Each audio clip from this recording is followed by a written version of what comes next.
mudar de assunto, vou falar agora da prisão do Wesley Batista. Terminou agora há pouco a audiência de custódia dele no prédio da Justiça Federal, em São Paulo. O Wesley foi levado de volta à Superintendência da Polícia Federal, na zona oeste da capital paulista. Quem está lá acompanhando tudo pra gente é o repórter Vitor Ferreira. Vitor, boa tarde para você. Quais são as suas informações pra gente agora? Boa tarde, Cris. Boa tarde a todos. Wesley Batista já foi trazido aqui para a sede da Polícia Federal em São Paulo. Chegou aqui por volta de 3h30 da tarde, veio em um carro da Polícia Federal, escoltado por outra viatura da PF. A prisão dele, então, foi determinada pela 6ª Vara da Justiça Criminal Federal aqui na cidade de São Paulo. Os irmãos Batista são acusados de terem obtido ganhos ilícitos no mercado financeiro, usando informações privilegiadas, informações da própria delação premiada que os irmãos Batista fecharam com a Procuradoria-Geral da República. Essa audiência de custódia, como você disse, terminou agora há pouco. Quem estava lá era o repórter Wallace Lara, foi o único repórter a acompanhar essa audiência de perto. Vamos ouvir as informações dele. A audiência de custódia durou cerca de 1 hora. Eu pude acompanhar a audiência, que foi pública. Imagens não foram autorizadas, mas eu pude fazer algumas anotações. E essas informações que eu vou ler para vocês agora. O juiz João Batista Gonçalves, da 6ª Vara Criminal Federal, perguntou se o diretor-presidente do grupo JBS, Wesley Batista, sabia porque ele estava sendo preso. Wesley disse o seguinte: não sei que crime cometi. Começo a achar que o crime foi ter assinado um acordo de delação com a PGR, a Procuradoria-Geral da República. Pergunto se o crime que eu cometi foi ter me tornado um colaborador. O juiz explicou para ele que o crime que ele cometeu foi ter feito uma operação financeira. O Ministério Público Federal reuniu provas de que os irmãos Batista, durante o processo em que faziam a delação, vendiam ações do grupo na Bolsa de Valores, na alta, no preço lá em cima, e compravam dólares. Com o noticiário do escândalo, eles lucraram R$100 milhões com a operação. Sobre isso, Wesley disse que a operação não foi atípica e que o grupo já tinha feito operações até maiores. O MPF, por sua vez, reiterou que os irmãos Batista lucraram muito e que relatórios da Comissão de Valores Mobiliários, a CVM, apontavam para a operação atípica. Wesley disse ainda que a prisão dele atinge o grupo. Ele comandava mais de 30 empresas com 250 mil funcionários.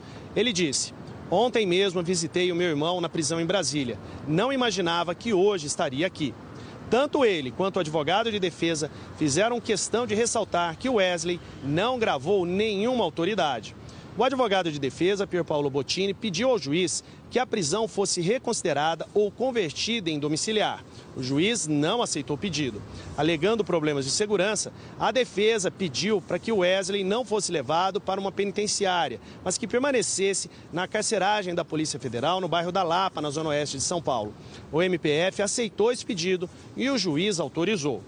Após a audiência, eu consegui conversar com o juiz sobre a situação do outro irmão, Wesley Batista, que está preso em Brasília. O juiz disse que assim que a prisão temporária dele lá acabar, passa a valer a prisão preventiva daqui de São Paulo. E Wesley terá que vir para São Paulo e permanecer preso aqui. O advogado de defesa dos irmãos disse na saída que entrará com pedido de revogação das prisões ainda hoje no Tribunal Regional Federal aqui de São Paulo.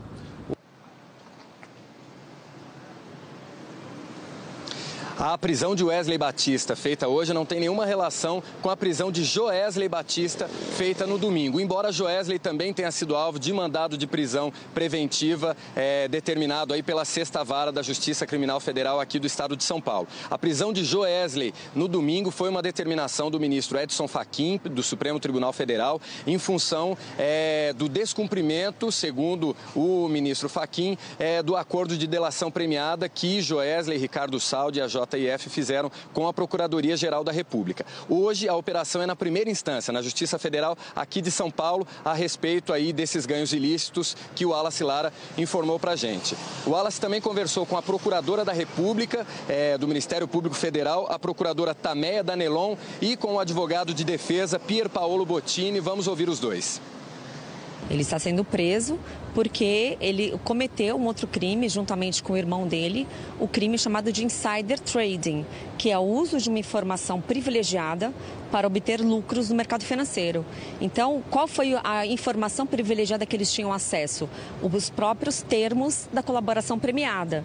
Então, sabendo que essa colaboração premiada ia ser trazida a público, eles se utilizaram dessa informação para operar no mercado financeiro. Eu acho que não tem qualquer fundamento para prisão preventiva.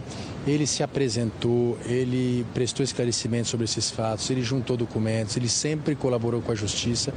Esse processo ocorre há muitos meses, não há nenhum elemento novo que justifique essa medida de gravidade extrema que é a prisão. A defesa vai entrar hoje com habeas corpus no Tribunal Regional Federal e esperamos que esse ato de extrema gravidade seja revisto.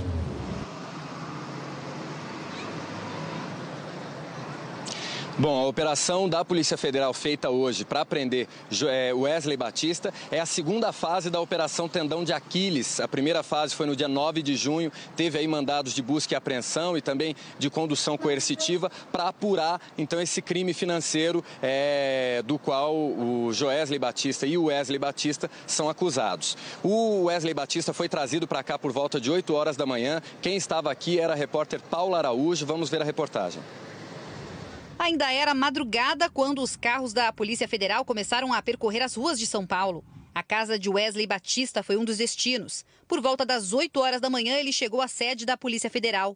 A ordem para a prisão preventiva dos irmãos Batista partiu da 6ª Vara Federal de São Paulo. A Justiça também autorizou buscas nas casas de Joesley e Wesley Batista.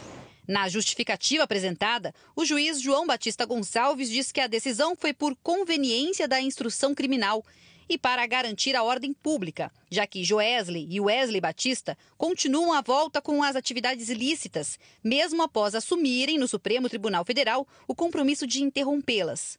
A ação de hoje faz parte da segunda fase da Operação Tendão de Aquiles, que investiga a compra e a venda de ações da JBS, além da atuação dos irmãos no mercado do dólar. A investigação foi aberta no dia seguinte à divulgação dos primeiros trechos da delação premiada. Bom, a gente vai cortar essa reportagem, porque a gente agora vai voltar para o Supremo Tribunal Federal para